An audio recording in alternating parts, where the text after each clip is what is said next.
I stood there in the middle of a world I had never truly belonged to. My name is Clark Miller, 28 years old, a regular warehouse worker from California, and today was supposed to be my wedding day.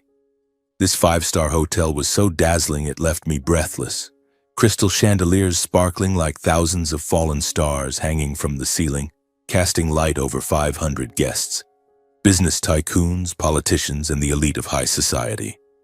They laughed and chatted loudly, clinking champagne glasses, talking about stocks, yachts, and vacations in Europe.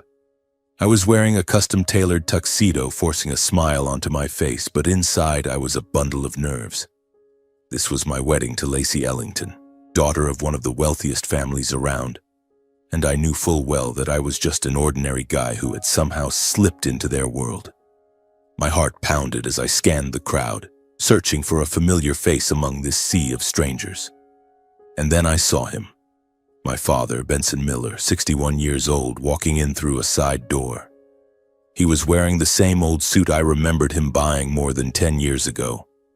His worn leather shoes cracked and scuffed, his thin frame slightly stooped as if trying to make himself smaller. He stood quietly in a far corner near the emergency exit, like he was afraid of disturbing anyone. His face was weathered from years of hard labor, but his eyes shone with a mixture of pride and anxiety. My dad had raised me single-handedly after Mom passed away. He worked himself to the bone on our little farm so I could get a decent education. He never complained once, but today, in the middle of all this luxury, he looked heartbreakingly out of place. My throat tightened, dry and aching. A wave of love and pain washed over me. I wanted to run to him right then, pull him into a proper seat in the family section. "Dad, why are you standing there all alone?" I thought, my heart twisting. He had sacrificed so much for me. He deserved respect. But before I could move, people started noticing. Whispers rippled through the crowd like an undercurrent. A group of women in glittering evening gowns turned to look, smirking. "Who's that?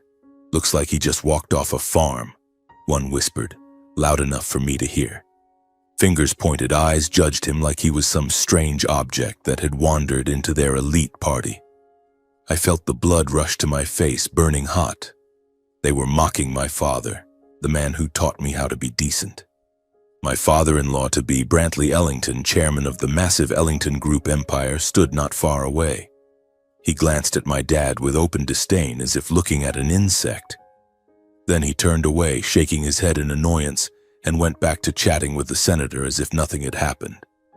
I clenched my fists, fighting the anger rising inside me. Brantley had never approved of this marriage. He always saw me as beneath them, only fit to run errands.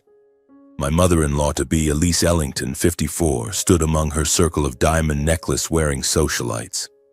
She gave a thin, condescending smile and said in her shrill voice, "My future in-laws are a little too modest, aren't they?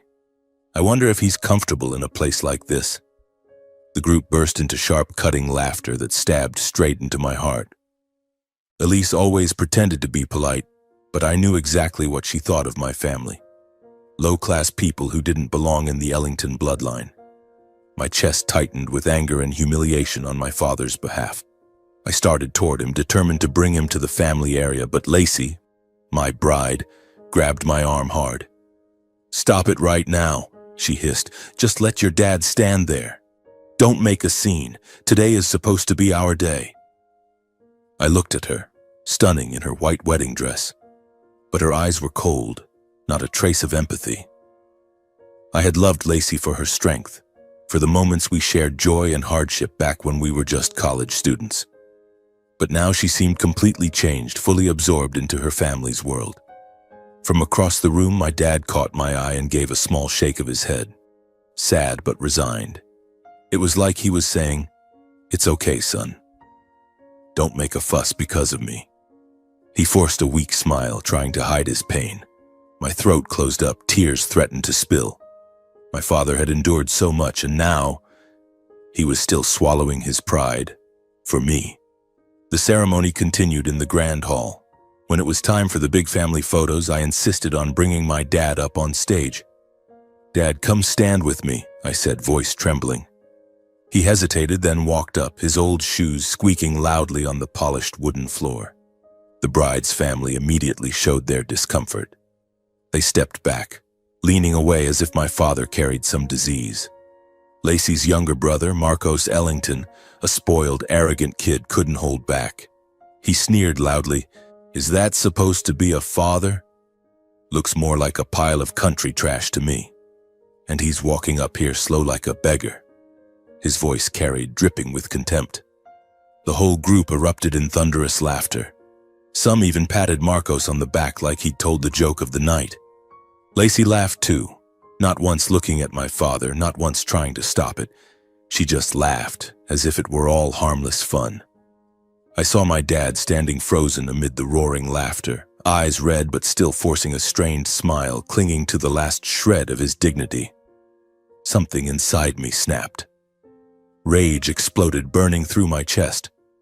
I threw the bridal bouquet to the floor with a loud crash that echoed through the hall. "I'm calling off the wedding," I shouted loud enough for every single person in the room to hear. The entire hall fell dead silent, then erupted into chaos. Whispers turned into a tidal wave of voices, every eye fixed on me, the madman who had just spoken those words. I stood there, breathing hard but with no regrets. This was my limit. The Ellington family exploded like a bomb. Chairs scraped loudly, shouts and screams fused into a wave of fury that swept through the entire hall. "What is going on? Why is he calling off the wedding?" Someone cried out in panic from the front row. Lacey, my almost wife, or now my ex-fiancée, went white as a sheet, then her face flushed crimson with rage. She whipped around to face me, eyes blazing, and slapped me hard across the face. The crack echoed through the room, a burning sting that left my cheek numb. "Are you insane, Clark?" she shrieked in front of hundreds of people, voice shrill as if I had committed the ultimate crime. "You dare cancel our wedding in front of everyone? Who do you think you are?" Tears streamed down her face, but they weren't tears of heartbreak. They were tears of humiliation, of her perfect plan collapsing. I didn't answer. I just looked straight into her eyes. Lacey had once been my love, but now she looked like a stranger, fully part of a world I had never truly belonged to. Brantley turned on me, face purple with shame and fury. He roared, voice booming like thunder, "Clark Miller, apologize right now. You dare humiliate my family in front of 500 guests? Apologize immediately and save face for all of us." All eyes locked on us, the whispers growing louder. He jabbed a finger at me, face twisted as though I were the traitor. Elise stepped forward, her usually refined features contorted with rage. Her voice was ice-cold and venomous. "A low-life like you has the nerve to open his mouth and call off the wedding? Ridiculous. If anyone has the right to say that, it's my daughter, not some penniless nobody wearing a rented tuxedo." She waved her hand dramatically, diamonds flashing under the lights, as if to underline the gulf between us. The entire hall fell silent, listening. A few guests nodded in agreement. Elise had despised me from the very first family dinner, always hinting that I was marrying Lacey to climb the social ladder. The blood boiled in my veins, but I stayed silent, letting the anger fuel my resolve. Marcos, Lacey's younger brother, and his pack of rich friends charged forward like hunting dogs. "Get on your knees and apologize, you bastard," Marcos bellowed, face twisted in fury, finger pointed at me. His friends joined in. "Yeah, on your knees. Make it right for the Ellington family. Who do you think you are, warehouse boy?" Their voices echoed, a few guests even stood up, the atmosphere electric with the threat of violence. Marcos had mocked me at every family gathering, calling me his sister's servant. Now he wanted me on my knees to soothe his wounded ego. I stood in the eye of the storm, silent, unshaken, eyes coldly sweeping over every face, hurling insults without mercy. Not a single flinch. My heart pounded, but I wasn't afraid. This was the moment I had to be strong, for my father, for myself. My dad stepped closer, face pale with shame and heartache. He took my hand, thin, warm, trembling slightly. "Son, I'm sorry," he whispered, voice breaking. Me being here, it only made everything worse. I shouldn't have come. Don't ruin your future because of me. He tried to smile and shook his head as if to reassure me, though his old eyes still carried the quiet endurance he'd worn his whole life. I looked at him and saw nothing but sacrifice. Years of backbreaking work, raising me alone after Mom died. He never asked for anything, only wanted me to be happy. My chest tightened, years of bottled-up emotion rising to the surface. Tears threatened, but I held them back. Dad, I know what I have to do, I whispered, voice shaking. I spun toward the Ellingtons, rage erupting like a volcano. I roared loud enough to silence every shout. You can insult me, treat me like trash, I'll take it all, but my father is the one line you do not cross. My voice thundered through the hall, drowning out the jeers. The entire crowd froze, stunned into silence. Lacey covered her mouth, eyes wide with horror. Brantley stood rigid, face ashen. Elise took a step back, hand trembling. Marcos's mouth hung open, speechless. I stood tall, not shaking, face burning with pain and fury. My chest heaved, but for the first time in my life I felt free. I was no longer afraid of their world. I declared once more, firm and unshakable, this wedding is over, right here, right now. I will never trade my respect for my father for your cheap prestige. My voice rang out clear as a vow. The hall erupted again, but this time with shocked murmurs and even a few looks of reluctant respect. I turned to my dad, voice thick but resolute. You did nothing wrong. You're the best man in the world. Then I took his hand and led him off the stage, past hundreds of stunned faces. We walked down the aisle between the rows of seats, whispers trailing behind us like a breeze. Behind us, the Ellingtons' fury, humiliation, and chaos exploded like a storm. Lacey sobbing, Brantley shouting for security, Elise screaming about lawsuits. But I didn't look back. We stepped out of the hotel into the cool California night, leaving that glittering world behind. In that moment, holding my father's hand as we walked out of the hall, I felt an enormous weight lift from my shoulders. The air outside was fresh, carrying the faint scent of the ocean, nothing like the suffocating atmosphere inside. Dad walked beside me, steps slow, but his grip on my hand tightened. Son, are you sure? He asked quietly, voice full of worry. I nodded and smiled, the first real smile since everything began. I'm sure, Dad, and I don't regret it. We got into my old beat-up car parked in the lot, not one of the Ellingtons' limousines. The engine rumbled to life and we drove off into the night, leaving the wreckage of the broken wedding far behind. I drove through the night, the endless California freeway stretching out beneath the dim yellow streetlights. Inside the car, a heavy silence reigned. Only the low rumble of the engine and the wind whistling through the cracked window. My father sat in the passenger seat, head resting against the glass, his weary shoulders slumped as if carrying the weight of a lifetime of hardship. I glanced over at him. His eyes were quietly fixed on the darkness outside, filled with gratitude and worry. We were silent the whole way, each lost in thoughts too heavy to voice. My heart was still pounding from the tension back at the venue, but beneath it burned a dull, indescribable sadness. I had called off the wedding, walked away from a future I once thought was my dream. Yet why did I feel so relieved? Deep down, I knew this was the right choice. The images from the wedding replayed in my mind like an old film in slow motion. My father standing alone in the corner, the mocking laughter, Lacey's slap of Brantley shouting. They hurt, but they also pulled me back to the very beginning with Lacey. The truth is, our love had started out beautiful. I remember that afternoon on campus so clearly. She literally ran into me because of my honesty. Back then, I was just a broke college kid working nights in a warehouse to pay tuition. Lacey, rich girl, golden hair, radiant smile, was rushing to class and collided with me. Oh my God, I'm so sorry. I was running too fast. Are you okay? She laughed, then stopped and really looked at me. We talked, and that was the beginning. She said she loved how kind and simple I was. "You're nothing like the arrogant guys here," she whispered on our first date sitting on the beach. We held hands on the sand listening to the waves. I told her about my dad, about our simple life in the countryside, and she listened with shining eyes. "When I'm with you, I feel like I can be myself," she said. And I believed her. Our love grew, from late-night texts to weekend getaways. But the moment I stepped into her world, everything changed. The Ellingtons never accepted me. From the start, they opposed our relationship, claiming I was beneath them, not worthy of their name. Lacey was the princess of the Ellington Group empire. I was just a warehouse worker from rural California.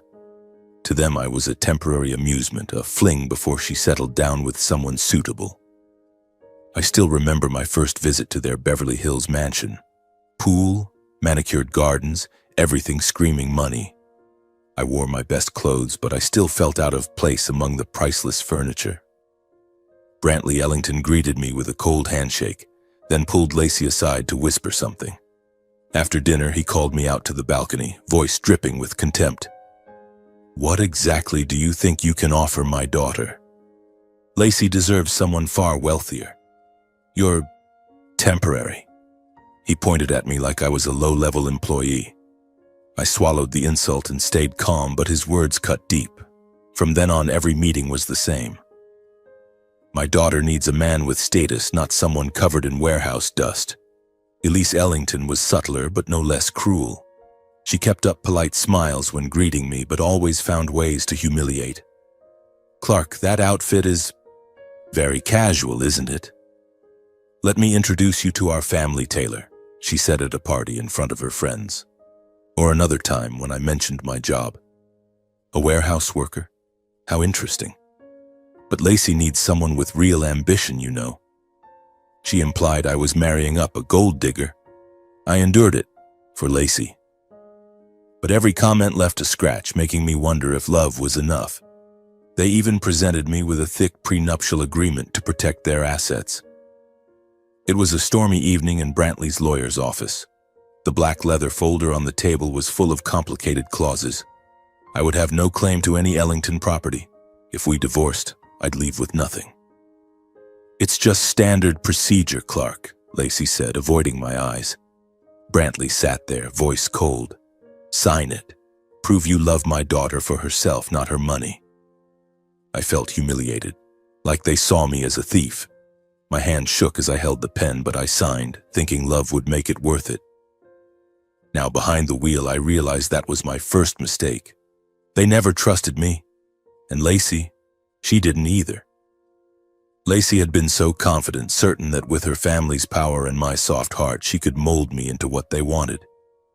"You just need to change a little, Clark. Dress better, talk smoother." "I'll help you," she'd say on later dates. She dragged me to high society parties, taught me how to hold a wine glass, how to greet people. I tried, for her. But deep down, I felt myself disappearing. She was sure I'd eventually accept my place, a dependent husband living within the boundaries she set.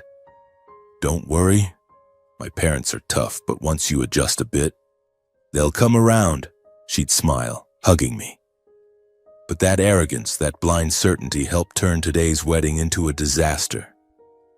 She never imagined I had limits, that my father was untouchable.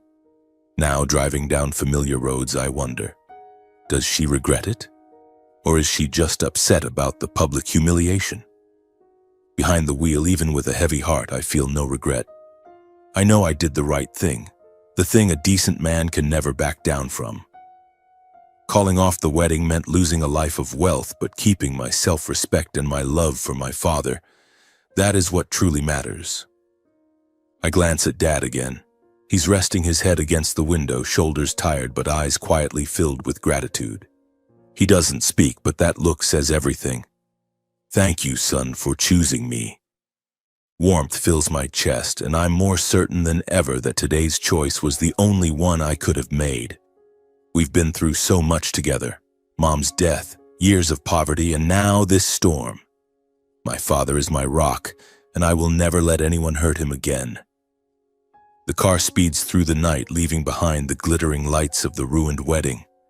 and the life I never truly belonged to.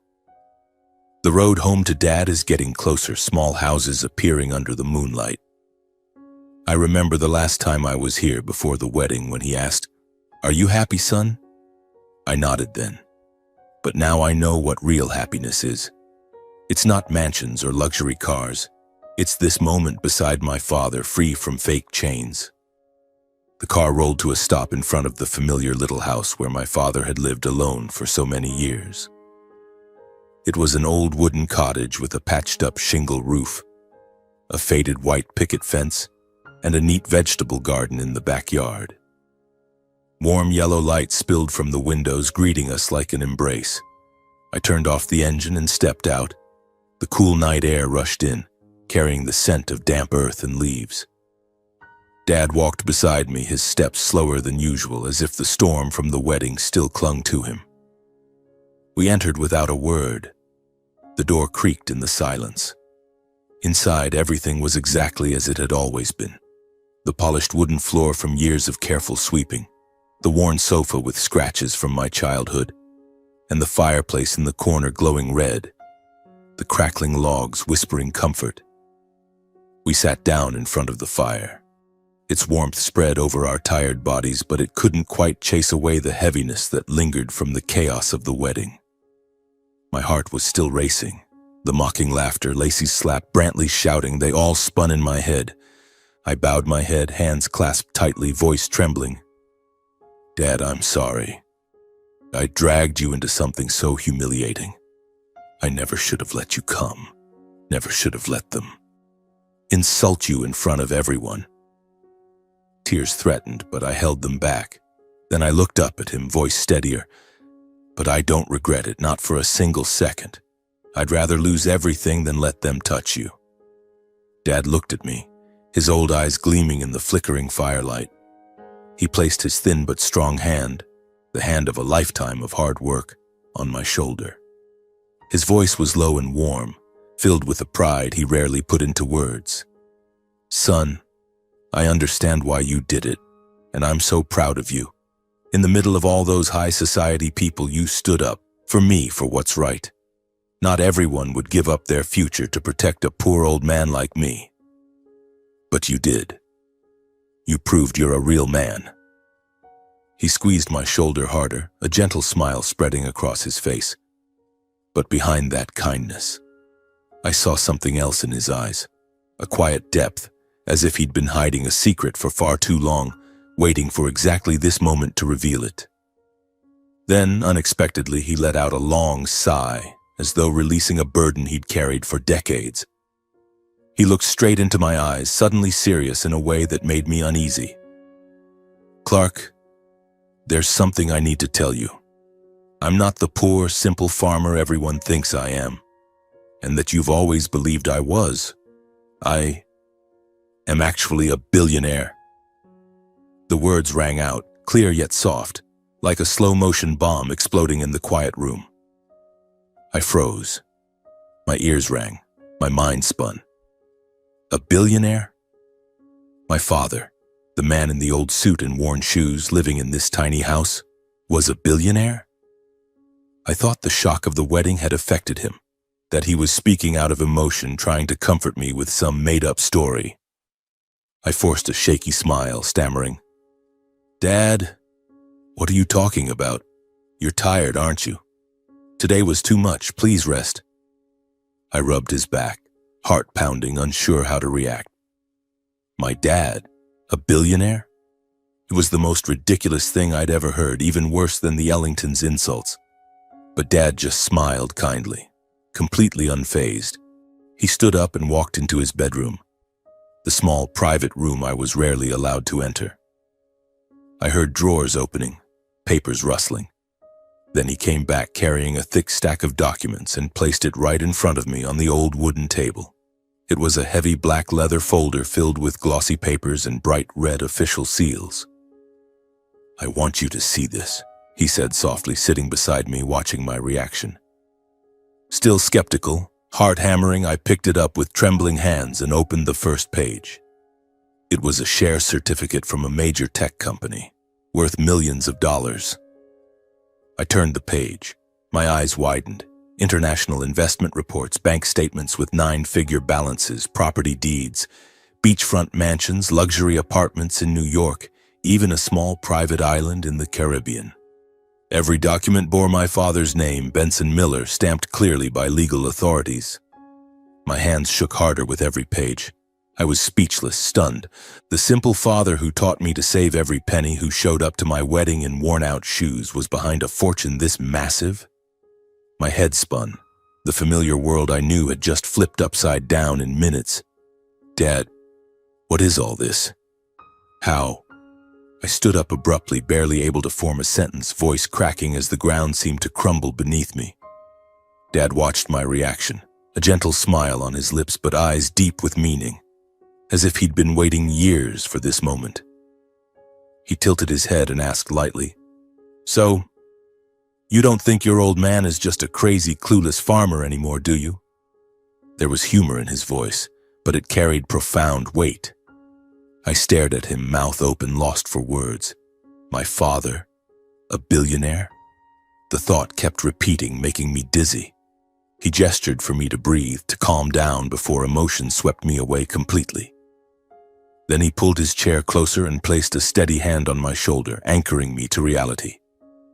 "Sit down, son," he said, slow and firm.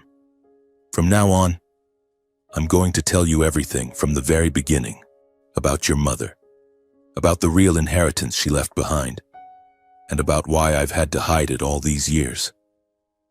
The firelight danced across his weathered face, highlighting the deep lines of a lifetime of endurance and sacrifice. My heart pounded.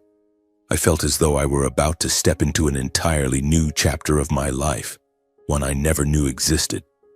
All these years, I thought I knew everything about my father, the simple, frugal man who always taught me that life is about hard work and loving your family. Now everything had turned upside down. I took a deep breath, trying to steady myself. "Dad, tell me. I'm ready to listen." He nodded, eyes drifting to the fire as if flipping through yellowed pages of memory. His voice was slow, low, and rich with emotion, like a river flowing through the ups and downs of a lifetime. "It all started when your mother passed away," he began, voice trembling slightly. "You were only 3, Clark. Your mom, Evelyn, died in a car accident one rainy afternoon. She was driving home from the market and never came back." He paused, his eyes reddened. I could see the old pain still lived there, even after more than 2 decades. My memories of Mom are faint, a gentle woman with long brown hair who used to sing me to sleep, but they feel like faded photographs in a family album. Dad looked down at his hands. "I was destroyed, son. Those first nights after she was gone, I couldn't sleep. I'd just lie there staring at the ceiling, feeling like my life had ended with her." He looked up at me, eyes softening. "But then I looked at you, a 3-year-old boy crying for his mommy, and I knew I had to keep living. I decided to raise you alone. I never remarried because I was afraid you'd lack love, afraid you'd get hurt, afraid you'd think I'd forgotten your mother. So I stayed single and tried to be both father and mother to you." I listened, my heart aching. I had never known how deeply he had suffered. All those years he smiled at me, told me happy stories about Mom. Now I realized that behind every smile was unbearable loneliness. "How did you get through it?" I asked, voice hoarse. He gave a sad smile. "By focusing on you. I worked myself to the bone on the farm, saved every penny so you could get an education. But son, even though your mom left us too soon, she left the 2 of us a considerable inheritance from her parents." He paused, watching to make sure I was following. "Your maternal grandparents owned a small manufacturing shop on the outskirts of California. They left cash, several $100,000, plus old shares in local companies and some rural real estate. It wasn't vast wealth, but it was enough to build a solid future. After your mom died, I received that inheritance and decided not to squander it.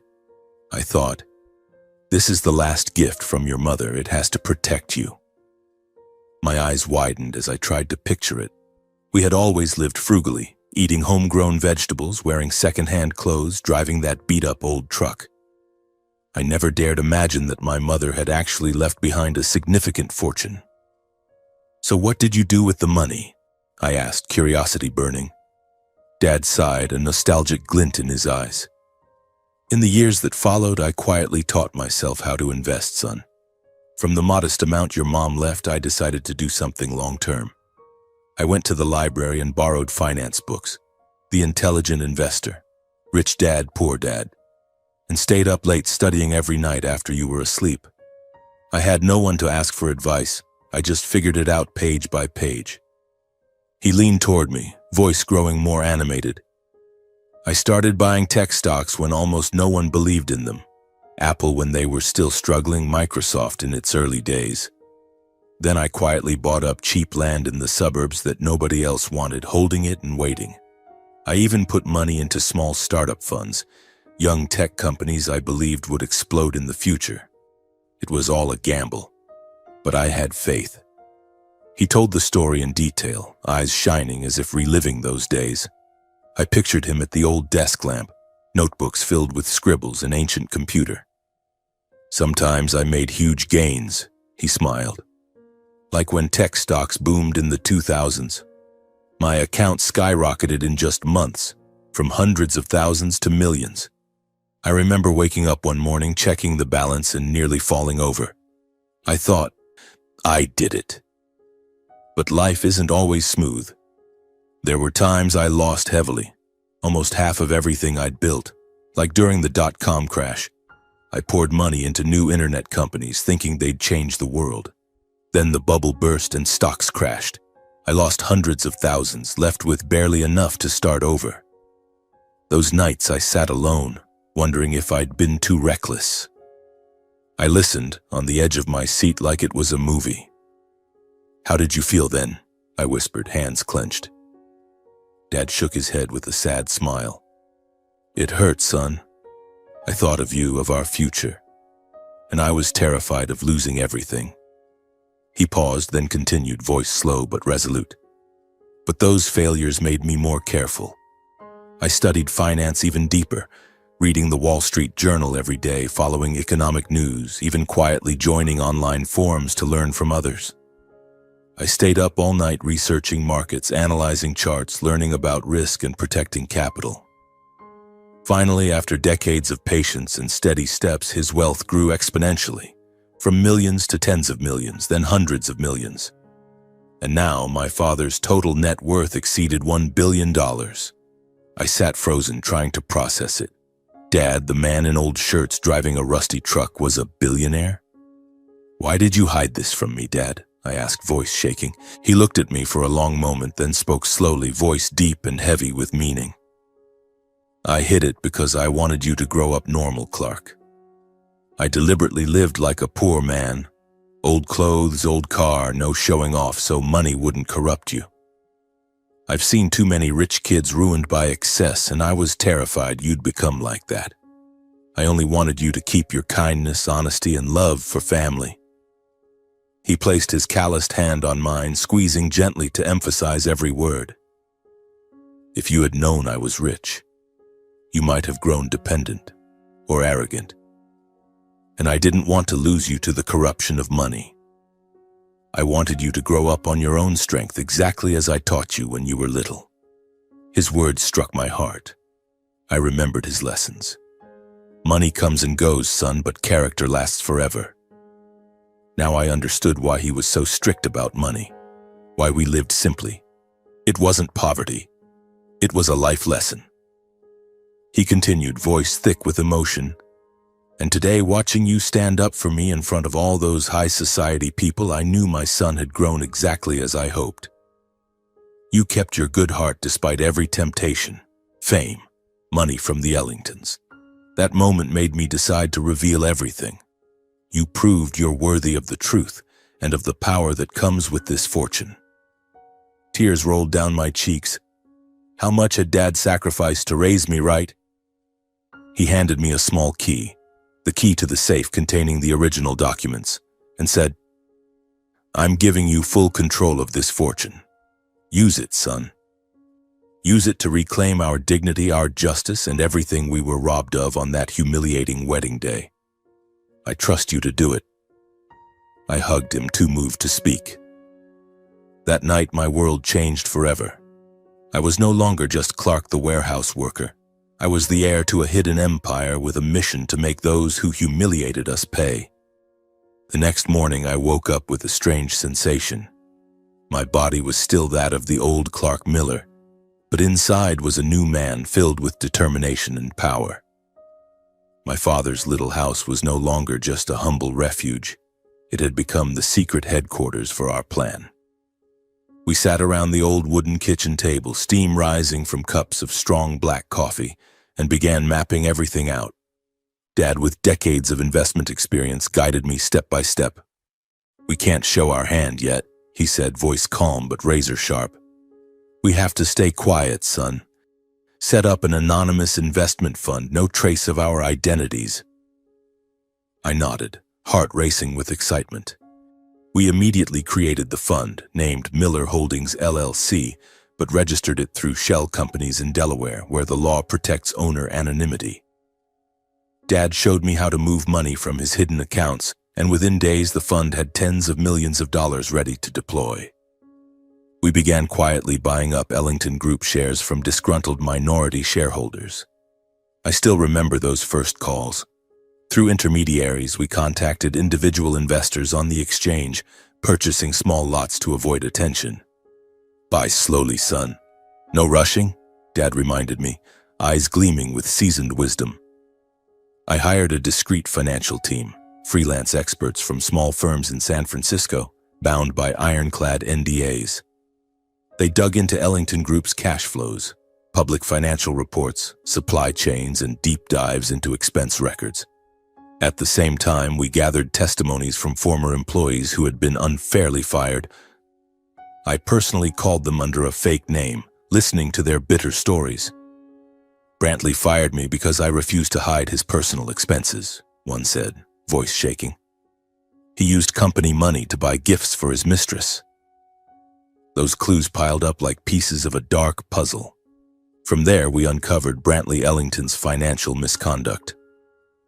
My team went deeper into the data and found black funds, untraceable money used for bribes, personal luxury trips paid from company accounts, private villa renovations. And the clincher, secret transfers to a young woman, clear evidence of an affair and kept mistress. I sat in the small room staring at the screen, hands trembling as I read the report. Thousands of dollars a month to her account, plus hotel bills and expensive gifts. "Dad, this is the smoking gun," I whispered, voice thick with rage. Dad nodded, eyes ice cold. "Son, now it's time to move." My heart pounded. I felt like I was in a spy movie. Nervous, excited, alive, we had become a major shareholder without anyone knowing, holding about 20% of the company through hidden accounts. When we were strong enough, we demanded an independent investigation into corporate governance and cash flows at Ellington Group. Through an anonymous lawyer, we sent a letter to the board requesting a third-party audit. "They'll never see it coming," Dad said with a wry smile. And they didn't. When news of the investigation leaked, probably from a disgruntled insider, the press pounced. The Wall Street Journal and Bloomberg ran headlines, "Ellington Group faces allegations of financial misconduct." Financial channels like CNBC devoted entire segments to dissecting it. Ellington Group's reputation tanked within hours. Major clients, corporate partners called demanding explanations and threatening to pull contracts. Employees panicked, rumors of scandal flew, and resignation letters poured in. I watched it all on my screen, pulse racing. "They're panicking now, Dad." The Ellington family reacted exactly as we predicted, furiously. Brantley raged at an emergency press conference, face purple, slamming the table. "This is a vicious smear campaign. We will sue whoever is behind it." He hired lawyers and private investigators to hunt down the mastermind. Marcos, the arrogant little brother, went on X and LinkedIn ranting, "This is economic sabotage by our enemies. Ellington Group will not fall."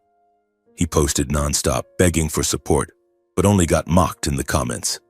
Brantley called an emergency board meeting, but the atmosphere grew more toxic by the minute. They sat around the polished table at headquarters, shouting at each other, clueless about who had triggered the investigation or which major shareholder was demanding it. "Who's behind this? How did we not know?" Brantley roared, slamming the table. The executives looked at each other in confusion. When the independent auditors presented their preliminary report, the dirty expenses spilled across the table. Black funds, personal charges, payments to a mistress.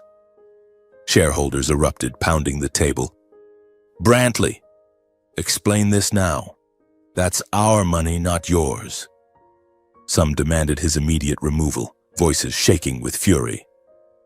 Several shareholders called for a vote of no confidence, while major outlets ran non-stop coverage of Brantley's financial and personal scandals. Forbes, Ellington Group chairman accused of affair and corporate fund abuse. Elise and Lacey barricaded themselves in the mansion, too ashamed to leave as paparazzi camped outside the gates, shouting questions. Ellington Group stock plummeted over 3 straight days. I watched the chart on my screen, heart pounding. From $50 to $30, then $20 a share. Small shareholders panicked and dumped their holdings. Seizing the moment, our fund launched a takeover bid, offering to buy controlling shares at the fire sale price of just $15 each while the market was in chaos. Terrified investors sold en masse to cut losses, transferring ownership to us without ever knowing the real buyer. "They're walking right into the trap," Dad whispered, eyes blazing. Brantley desperately called old investor friends, begging for rescue, promising huge returns. But no one would touch it with the scandal everywhere. "Sorry, Brantley, your stock is too toxic right now," one old friend said before hanging up. He sat alone in his office, pale and sweating. In just weeks, Ellington Group plunged into a full-blown crisis. Reputation in tatters, finances drained, stock in free fall. Control was quietly slipping into the hands of the mysterious shareholder they still hadn't identified. Me, Clark Miller. I sat in my father's small house, eyes glued to the computer screen, heart pounding like war drums. The past few weeks had been a whirlwind. Late-night calls with the financial team, sleepless nights poring over data, and now the killing blow was almost here. Dad sat beside me, his cup of coffee long gone cold, eyes shining with steely resolve. "Son, it's time we face them," he said, voice low and warm but full of determination. We had secured 51% of the shares through our anonymous fund, total control. After the endless scandals, black funds, affairs, financial abuse, Ellington Group had no choice left. They were forced to accept our rescue takeover offer.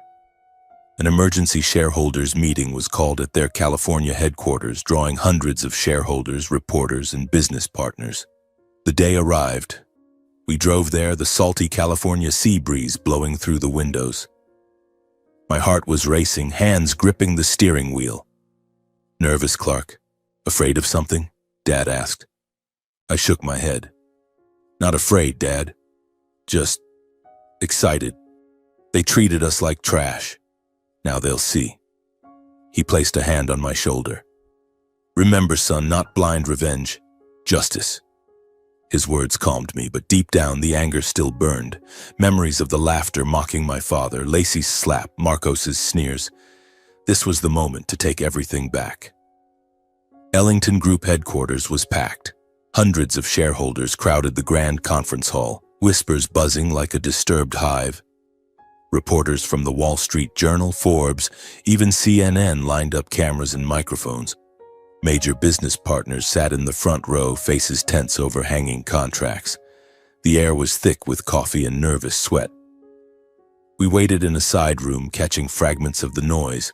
The board secretary, a middle-aged woman we had contacted earlier, whispered over the phone, "Everything is ready." My pulse hammered harder. It felt like standing at the edge of a cliff about to leap. Brantley Ellington appeared first, walking onto the stage with a strained face and dark circles under his eyes from sleepless nights. He tried to maintain his usual authority, black suit gleaming, but his hands shook holding the microphone. Elise followed, attempting elegance with her hair in a high bun and diamond necklace, but unable to hide her exhaustion, sunken cheeks, red eyes. Lacey trailed behind, head down, hair messy, no longer the poised heiress. She looked drained, as if the scandal had sucked the life out of her. Marcos stormed in behind them, face twisted in rage, clutching his phone like he was ready to post another rant. The meeting began. Brantley stammered about a temporary crisis and recovery plans. Then the board secretary stepped forward and announced into the microphone, "Ladies and gentlemen, the Anonymous Investment Fund, currently the majority shareholder, has informed us that their highest representative will personally attend to announce the transaction." The hall erupted in whispers. "Who is it?" "A secret billionaire," one shareholder muttered. "A hostile competitor," another guessed. Reporters raised recorders, eyes gleaming with anticipation. The tension was suffocating. Everyone speculated about the mastermind behind the takeover. Brantley wiped sweat from his brow, face pale, forcing a smile. "We will welcome them and discuss fairly." The doors opened, and we walked in. I stepped forward first, Dad right behind me, our footsteps firm on the polished wooden floor. Instantly, many shareholders looked puzzled, whispering, "Who are they? Never seen them before." But the Ellingtons froze. Eyes widened in horror, then twisted into mocking laughter, thinking it was a joke. Lacey covered her mouth, face white as a ghost. Elise shook her head, voice shrill. "What is this? Why are they here?" Marcos shot to his feet, pointing straight at me, face crimson. "What the hell are lowlifes like you doing here? This is a shareholders' meeting, not your warehouse." His voice echoed with the same contempt as on wedding day. Brantley coldly ordered security. "Get these nobodies out of here. We're wasting time." Guards moved in, but I stood still, eyes sweeping coldly over them. My heart pounded, but I wasn't afraid. This was the moment I had waited for. The board secretary immediately declared into the microphone, voice ringing clear, "Ladies and gentlemen, Mr. Clark Miller and Mr. Benson Miller are the legal representatives of the Anonymous Investment Fund, the majority shareholder holding 51% of Ellington Group." The entire room went dead silent, as if doused with ice water. A few seconds of stunned stillness, then an explosion of gasps and murmurs. Cameras flashed nonstop. The sound of shutters filled the air. Shareholders who had sold to our fund went pale, mouths agape, realizing the people they had mocked at the wedding were now their new owners. "That's the father and son from the wedding," someone whispered. "My God, they've taken over." I stood there, staring straight into Brantley's eyes, a wave of satisfaction surging through me. Brantley turned ashen, losing control and shouting in denial, "Impossible. This is a conspiracy. A fraud. I'll sue you both." His voice cracked, face contorted. Elise staggered as if about to faint, clutching a chair, eyes glazed with shock. Lacey covered her mouth, tears streaming, unable to believe it. "Clark, how could you? You were behind all of this?" Marcos charged at me, fists raised, roaring, "You betrayed our family. You dared humiliate us in front of the world, you bastard." Security grabbed him and dragged him back, turning the hall into chaos, shouting, chairs scraping, reporters shoving for photos. I calmly stepped onto the stage, voice firm. "Our fund has completed the acquisition of the majority stake. As of today, operational control passes to me." I presented the facts briefly, how we had saved the company from collapse, our recovery plan. Many shareholders stood and applauded, nodding in approval. One even shouted in support. Reporters filmed non-stop, capturing this historic moment. Brantley made one last desperate stand, face purple, finger jabbing at me. "You manipulated everything. You destroyed my company. This is a crime." But I only smiled coldly and laid out the evidence. Black funds, payments to his mistress, irrefutable proof. "This is what you did, Brantley. I didn't destroy anything. You dug your own grave." The hall erupted in outrage. "Strip him of power. He can't lead another second." The meeting ended in pandemonium. The Ellingtons were stripped of all authority, Brantley dragged off the stage amid jeers, Elise sobbing, Lacey collapsing into a chair, Marcos restrained by security. I was officially elected interim chairman to thunderous applause. Clark and Benson Miller walked out of the hall under a storm of camera flashes, now the undisputed new owners of the empire that once humiliated them. In that moment, with flashes lighting up my face, I felt every burden lift from my shoulders. Dad took my hand, smiling with pride. But the journey wasn't over. This was only the beginning of their complete downfall. I stepped out of the Ellington Group headquarters building, the blazing California sun hitting my face, but inside me raged a storm of emotions. My father walked beside me, his hand gripping my shoulder tightly, as if to keep me steady amid the thronging crowd. Reporters swarmed like bees, thrusting microphones forward, questions coming in a torrent. Mr. Miller, any comment on this takeover? Was this personal revenge? Camera flashes exploded nonstop, blinding me, but I stayed calm and gave a faint smile. Today marks a new beginning for Ellington Group. We will operate with transparency and fairness. Dad said nothing, only nodding at the press, his eyes deep as the ocean. We got into the car, the engine roared to life, and we sped away through the chaos. My heart was still pounding, not from fear, but from the sheer satisfaction of it all. That moment when I saw Brantley being dragged away, his face twisted in shock and fury. I felt the boulder that had weighed on me for months finally roll off my chest. But I knew this wasn't the end. The media storm was only just beginning. Within hours of the shareholders' meeting, the press detonated like a bomb. Headlines spread across the internet. Ellington Empire seized by mystery shareholder. Wall Street Journal. Ethical scandals topple a power dynasty. Forbes. Countless articles on CNN, Bloomberg, and more. They dissected every detail.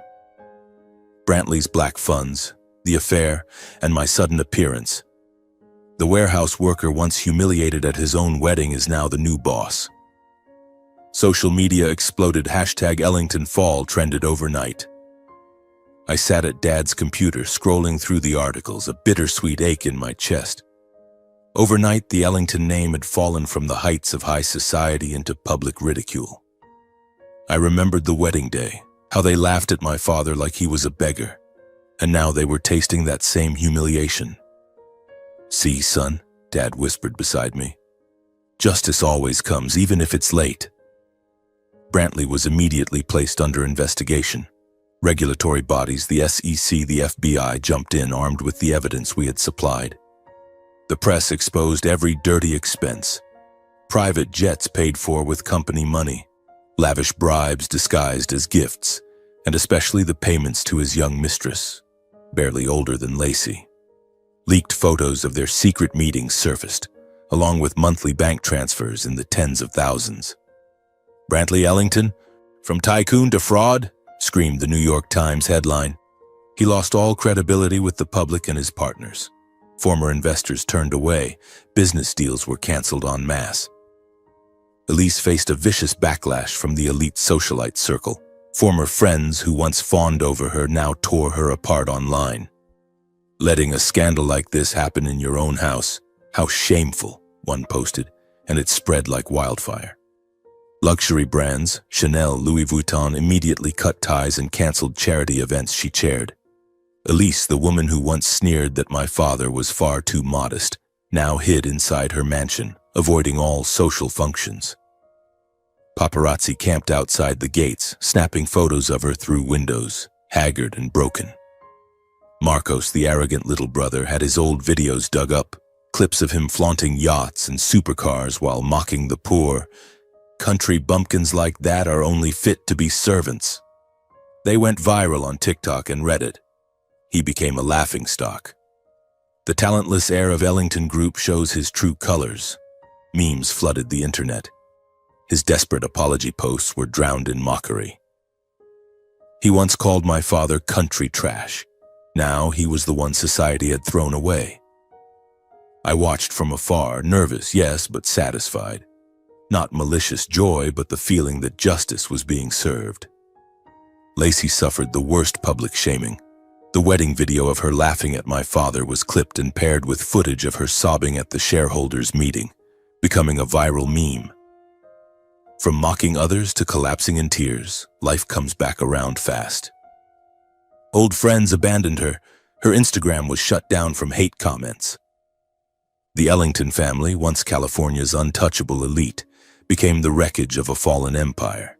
Society turned its back. The media dissected their private lives. Friends fled like the plague. Their honor was shredded. Every door of power slammed shut. No more invitations, no more deals. Only isolation inside a mansion that now felt like a prison.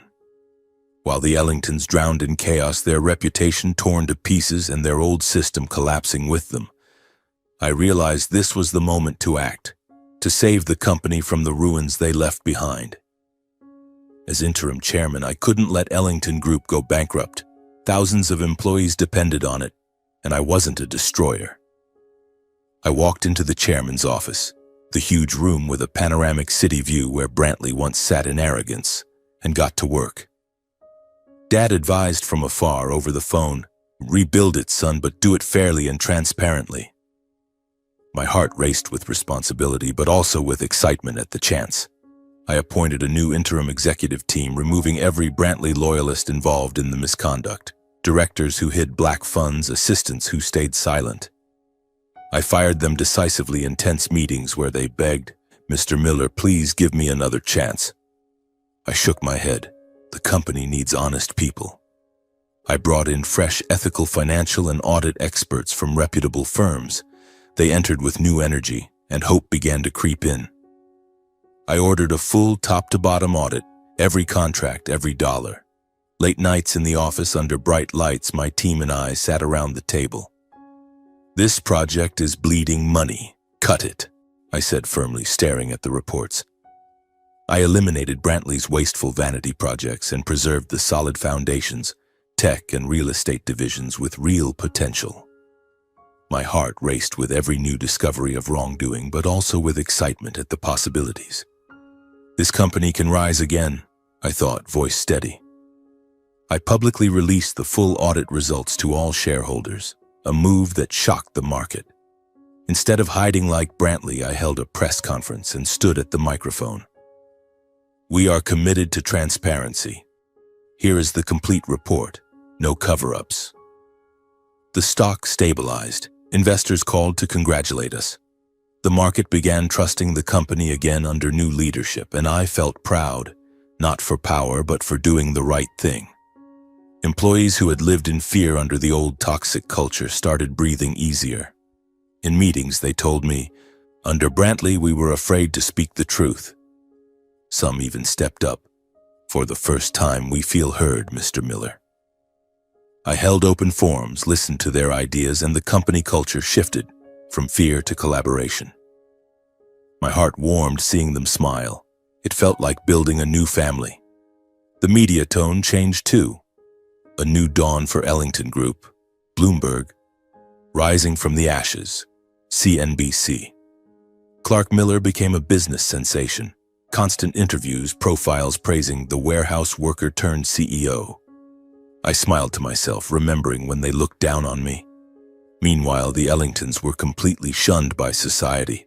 They barricaded themselves in their mansion, doors locked, avoiding press and former friends out of shame and total loss of status. Rumors spread they were selling assets to pay debts. Brantley faced prison. I didn't gloat, just felt justice. I stood at the huge glass wall of the chairman's office, looking down at the Ellington Group building, where they once laughed at me, despised my father, and treated us like trash in front of their elite crowd. Just months ago, I was humiliated in that very lobby below. But now, the entire empire was mine. I picked up the phone and called Dad.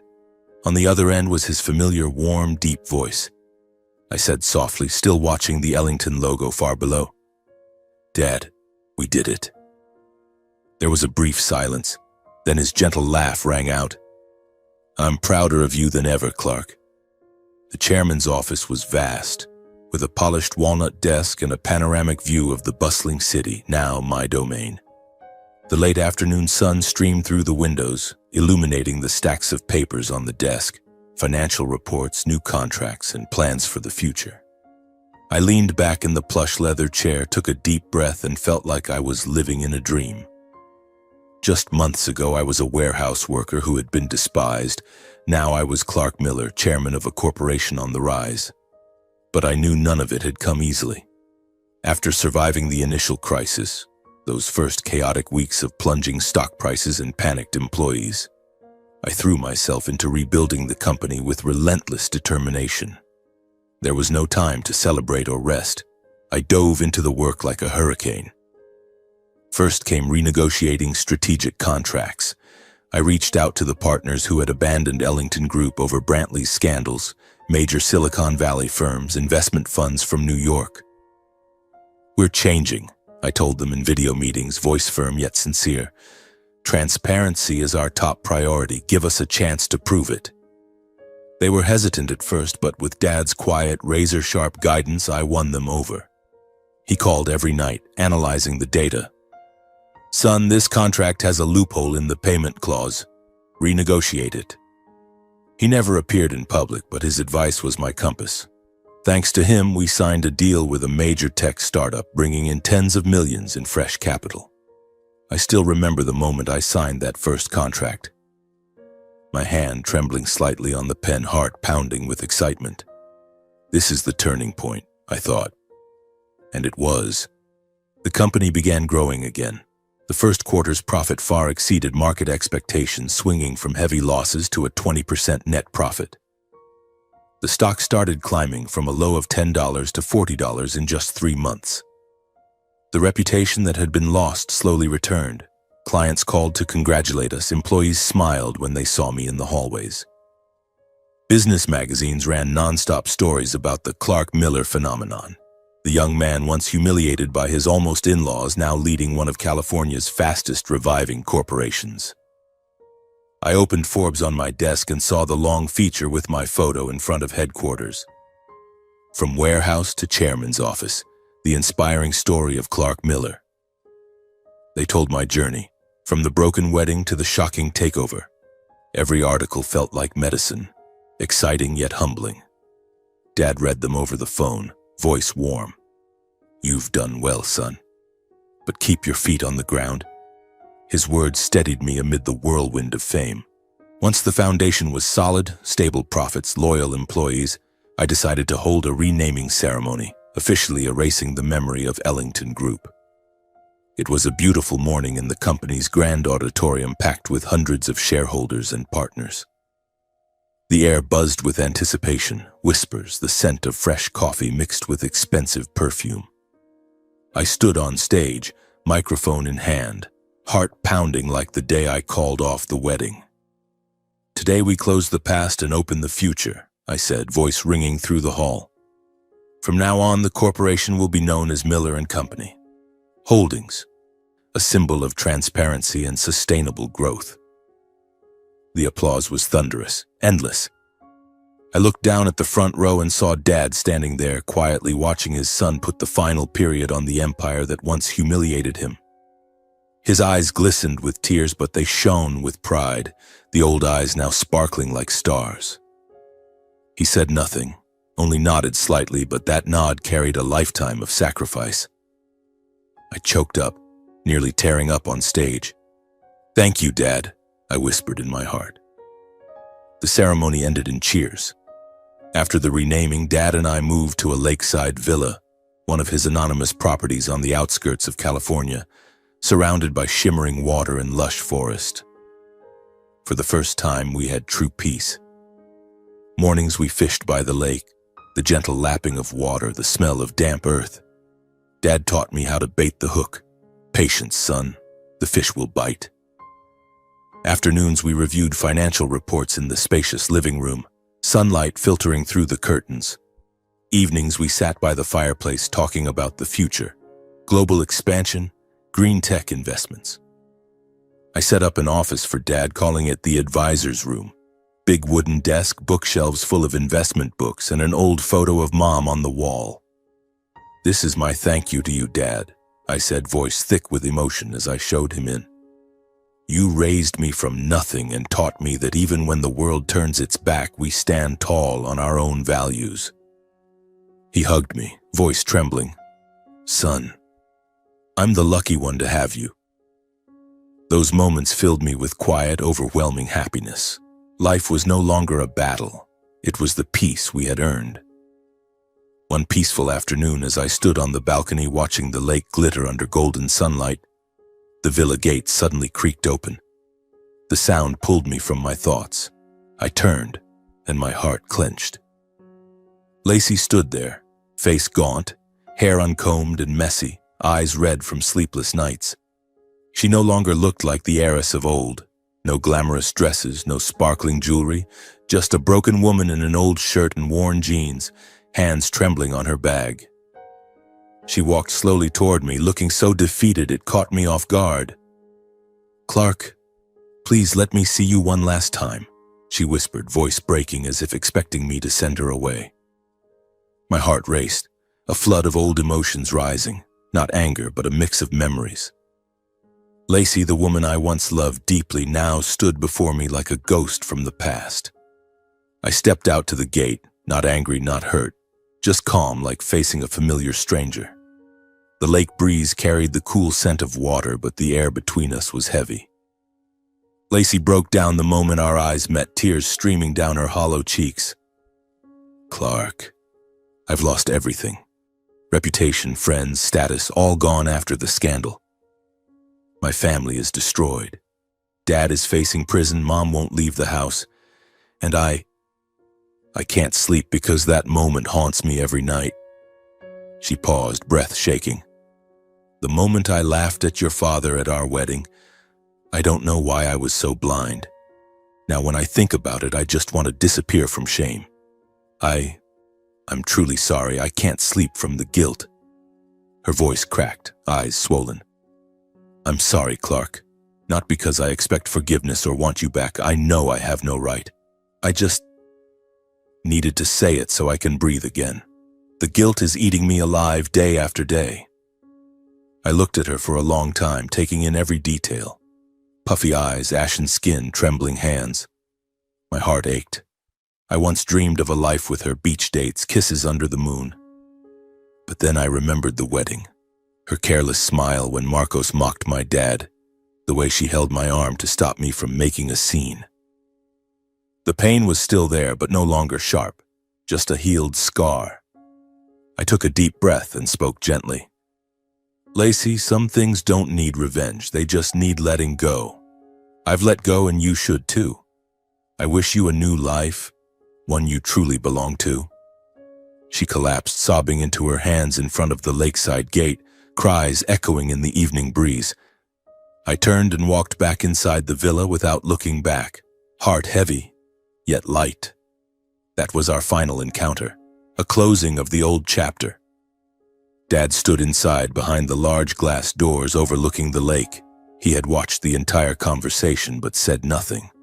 No interference, no judgment. When I stepped in, he walked over and simply placed a warm hand on my shoulder. One gentle touch, but it carried pride, understanding, and the shared relief that we had finally escaped the shadows of the past. Dad and I walked out to the porch and sat by the water's edge. The lake shimmered in the orange-gold sunset. We didn't need words. The silence said everything. The evening breeze swept across the lake, carrying away the last echoes of that encounter. And in that moment, I knew. From here, a truly new life for father and son had begun. Just a few months ago, I was still Clark Miller, the ordinary warehouse worker humiliated in front of 500 elite guests. Now I am the chairman of Miller and Company Holdings, a corporation rising from the ashes. Yet as I sit beside my father watching the sunset, I realize that all these changes are only surface level. After everything, I have learned the deepest lesson of all. True wealth is not measured by money or power, but by the people who still stand beside you when you have nothing. On the day the wedding collapsed, when everything fell apart before my eyes, I had only one person left. My father. And that was enough for me to stand up, enough to fight, and enough to win. Dad was never rich in the conventional sense. He was rich in love, rich in quiet sacrifice. During those hard, poor years in our little wooden house, he never let me feel lacking. He taught me that a simple meal shared together is worth more than 1,000 banquets. And now, when we have everything, I treasure that lesson even more. I understand that filial piety is not pretty words. It is daring to stand up when your parent is insulted, daring to choose what is right, even if it costs you fame, love, or your entire future. That day at the wedding when Marcos called my father country trash, when Lacey laughed along and did nothing to stop it, I chose my father over a fake marriage. I remember the moment clearly. My heart clenched, rage exploded like fire. I threw the bouquet to the floor, shouted that the wedding was off, and walked out of the hall with my dad. Everyone thought I was insane, but I knew it was the right choice. Filial piety is not kneeling and begging forgiveness for those who insult your parent. It is protecting your family at any cost. Dad sacrificed his whole life for me, raising me alone after Mom died, working himself to the bone so I could study, teaching me to be a decent person. He never asked for anything, only wanted me to be happy. And in that moment, I repaid him by choosing him over the cheap prestige of the Ellingtons. Now, sitting by the lake, I think back to those long nights after the wedding, driving home with Dad in heavy silence, yet filled with resolve. I don't regret it, I told him, and he just nodded, eyes shining with gratitude. That lesson is carved into my heart. Filial piety is action, not empty words. It demands courage, and sometimes everything must be sacrificed. But the reward is peace, like this moment beside Dad with no regrets. The greatest lesson I learned is this: choose someone who respects your parents, because a person who doesn't respect your family will sooner or later stop respecting you. Lacey never truly respected my father. She saw him as an obstacle in her high society world. She held my arm and told me not to make a scene when he was insulted because she feared embarrassment. That wasn't love, it was selfishness. If she couldn't respect where I came from, she would eventually have despised who I am. I remember the Ellington family dinners, Elise hinting that my father was rustic, Brantley reminding Lacey she deserved better. Lacey never defended him. She just smiled awkwardly or changed the subject. I don't hate Lacey. I only feel sorry for someone who lost herself in her family's arrogance. There is no hatred left in me, only the understanding that forgiveness is also a form of victory. Lacey used to be the cheerful, strong girl I loved, but under her family's pressure, she became a version of them, arrogant, calculating, looking down on others. When she cried at the villa gate, I wasn't angry. I only felt pity that she had lost herself. She could have been different if she had stood up that day, but she didn't, and now she faces the consequences. I didn't seek revenge by hurting her more. I let go and wished her a new life. That is mercy, and it makes me stronger. Hatred only chains us to the past. Forgiveness frees us to live. Dad taught me that. Son, forgiveness isn't weakness, it's strength. And he was right. After that meeting, I felt lighter, as if the final burden had fallen away. For me, success isn't becoming CEO or owning a corporation. It's keeping my decent heart even when I hold the power to crush others. I have that power. I could have sued the Ellingtons further, exposed more scandals, but I chose not to. I chose to build, save the company, protect jobs, be transparent with shareholders. Success is looking in the mirror and still seeing the kind Clark uncorrupted by power. Dad reminds me, son, power is a double-edged sword, and I keep that blade sharp for good. I understand that the greatest revenge is not making others suffer. It is building a life so happy that they have to lower their eyes whenever your name is mentioned. I don't need to see the Ellingtons in pain to feel satisfied. I only need to live well, beside my father running a successful company, and let them hear the name Miller and Company and regret. That is the most refined revenge. The months with Dad in the lakeside villa have shown me that the most precious thing I gained wasn't the corporation or the wealth. It was the quiet moments we share at dinner, simple meals of homegrown vegetables and lake-caught fish filled with laughter.